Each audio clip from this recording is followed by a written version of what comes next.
I was dorsal all the time. I couldn't see any hope. My marriage was like watching a slow motion train wreck. It was just disintegrating, and nothing I could do would stop it. I understood I needed to disregard the judgments. I've never been good at making friends. I'm not real close to my family.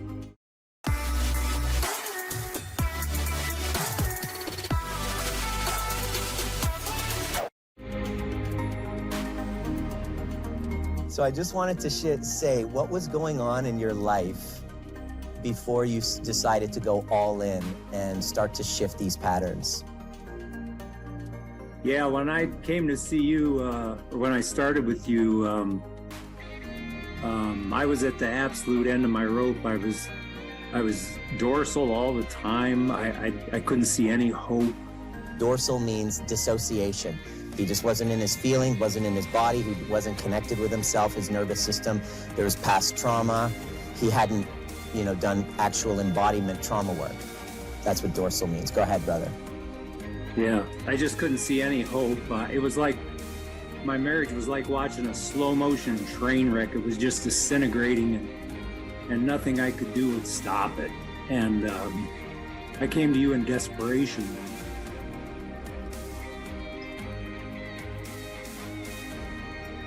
Yeah, I remember. And one of the things that really stood out for me, Joe, was this main objection that you had before starting this, that many people feel. When I started to tell you about these concepts, and I told you how completely inverted your reactivity and your, the meanings that you were making out of it, and the way that you were responding to her, the thing that stood out for me was how much you thought, like, this is impossible for me to get. It's so completely contrary to what I thought that there's no way, and we kind of made a joke, there's no way you can, because you're a doctor of veterinary medicine, there's no way we can teach an old dog these new tricks. It's just impossible. Do you want to talk a little bit about how impossible you thought that this would be to change these patterns? Right. For a long time, it was like you were just talking a foreign language, and I couldn't wrap my brain around it. And I'm a smart guy, and I just thought maybe this is just the way I was, and there was no hope. But you kept after me, and it started slowly. It started to sink in piece by piece, and integration by integration, and I have a good work ethic, and I applied myself, and you sure did. I kind of wanted to tell the story about this morning, so you stole my thunder a little bit there. Well, tell us what you discovered that was happening before. And what was the big breakthrough for you through this process? Because you went from, this is a foreign language, it's impossible for me, and all of a sudden, it started to click.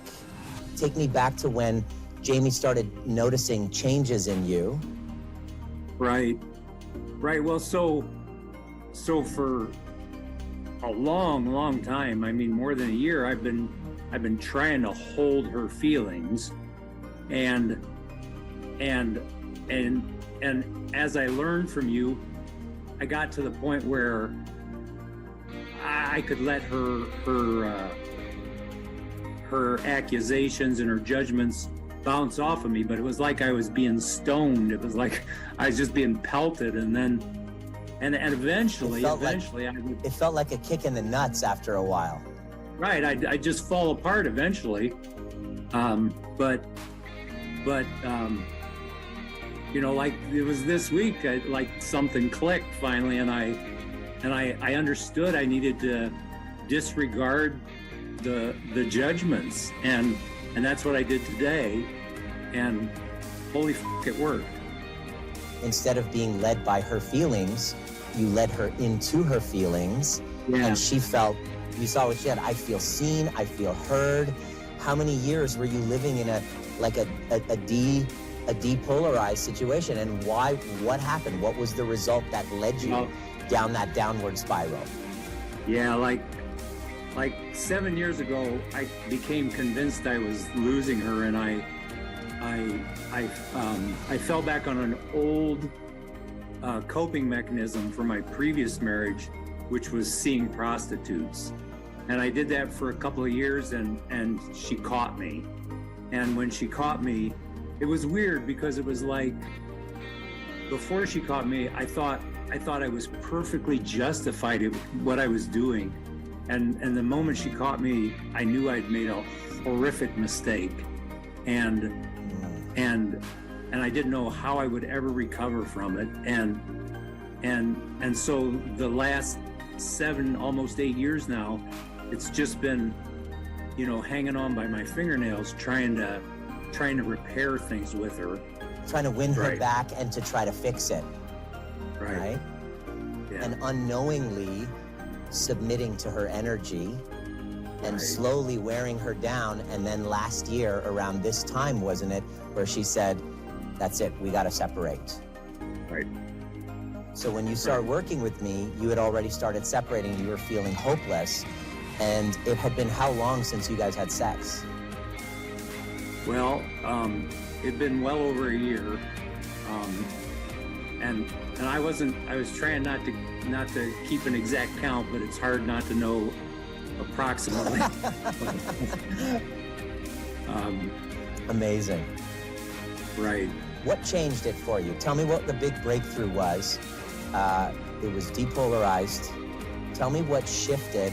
How did it go from no sex and you were like, I don't think it's gonna happen? Tell me what happened. Where was the breakthrough, and how? Kind of fairly recently, but tell us what happened. Yeah. So there was a couple things. Well, you were coaching me on Voxer, and we had a one-on-one, and you were coaching me, and then I was doing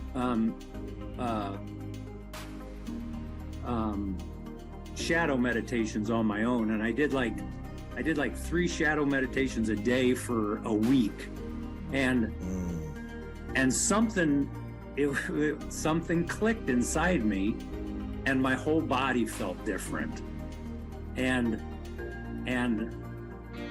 I just, like, I had this courage, and I went to see her feeling that way, and things really shifted. You just made a proposition and she was like, okay. And all of a sudden, I get a text message from her and she goes, oh my God. And imagine me, I was so excited about it, that they had sex for the first time in 455 days to be exact. And so it was one of those experiences where I was just jumping up and down and all of this because you were hopeless at one point. So that's really cool. The coolest thing here, though, is that you did not ask her to do the work. How did she end up on a call with me? Yeah, so, boy, things were really dark right then. It felt like it was almost the end, and I couldn't. We quit couples counseling, and she wouldn't go to the overview. It was too big of a time investment, and I got Kim to give me a recording of one of the overviews, and I gave it to her, and she watched it. She sat down and she watched the damn thing, and it turned her. It turned her back. I got on a call with her and I said, are you doing this for you? This is not to save your marriage. This is for you. This is not for the outcome except to love you. And she said, yes, I'm all in. God bless her that she's taking it on as well. And she's so coachable. But that was my favorite moment. The fact that she saw such a shift in you that she was willing to start taking responsibility rather than staying in that victimhood state about it. And wow, it feels like you've done the impossible. She said, I can't believe I'm doing this, but I'm going to do it. So tell me what your favorite part of this whole process has been for you. I've never been good at making friends, and I don't have I'm not real close to my family, but 3 times a week we get together with this group of people, and they feel like a family to me now. I don't know how I can stop coming, because it's going to be like leaving a family behind. Yeah, it's a safe container for you to express yourself, and this is a big deal because when you started, vulnerability wasn't easy for you, and you've mortified the shit out of yourself. And can we give Joe some love right now? He can't see it right now, but can we just give him some love for his vulnerability? I'm just, on behalf of everyone, I have so much love for you. Super proud of you. And the biggest thing that my favorite part of this was that you were like, this is too overwhelming, and there's no way that I'm going to be able to learn this. It's too much, it's too overwhelming, but you went all in and you were coachable. And I just want to say thank you so much for being here and leaning in and going deeper, and give Jamie a big hug and those 3 beautiful children. This is what being a cycle breaker is. It's because now this family is now becoming healthier, and your children are benefiting from the work. So thank you so much, Joe. Is there anything you want to say to people who are feeling overwhelmed and thinking that this is not even possible? So there comes a point, I guess, like for me, when you have nothing left to lose and you're desperate, and my advice would be, don't wait that long. Thank you so much. Super amazing. Joe, thanks for sharing that with us. I appreciate you so much. Yeah, big love to Joe.